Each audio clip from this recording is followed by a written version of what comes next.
चराको जस्तै उडेर गई उडेर गई चराको जस्तै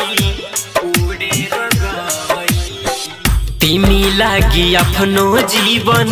त्याग गरेथिए तब किन कान्छी मलाई धोखा तिमी दिए धोखा तिमी दिए तिमी लागि आफ्नो जीवन त्याग गरेथिए तब किन कान्छी मलाई धोखा तिमी दिए मलाई छोडी अर्काको भई चराको जस्तै उडेर गई मलाई छोडी अर्काको भई चराको जस्तै उडेर गई तिमी लागि आफ्नो जीवन त्याग गरेथिए तब किन कान्छी मलाई धोखा तिमी दिए चराको जस्तै उडेर गई तिमी लागि आफ्नो जीवन त्याग गरेथिए चराको जस्तै जीएस रिकॉर्डिंग स्टूडियो सुखदेव चौक उडेर गई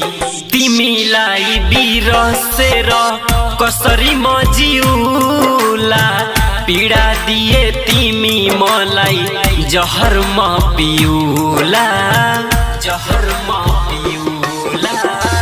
तिमीलाई बिरसेर कसरी म जिउला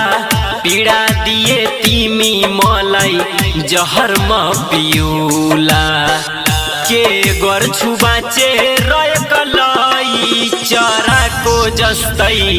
उडेर गई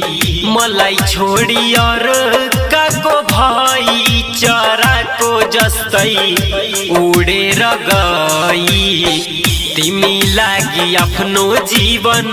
त्याग गरेथिए तब किन कान्छी मलाई धोखा तिमी दिए चराको जस्तै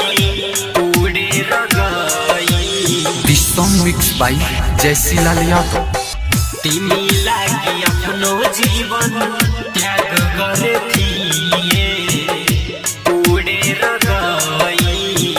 राइटर नीरजलाई सपना देखाई श्री राम सावरियालाई आफ्नो बनाई राइटर नीरजलाई सपना देखाई श्री राम सावरियालाई आफ्नो बनाई माया गर्छ जयसीलाल धेरै चराको जस्तै उडेर गई मलाई छोडी अर्काको भई चराको जस्तै उडेर गई तिमी लागि आफ्नो जीवन त्याग गरेथिए तब किन कान्छी मलाई धोखा तिमी दिए जीएस रिकॉर्डिंग स्टूडियो सुखदेव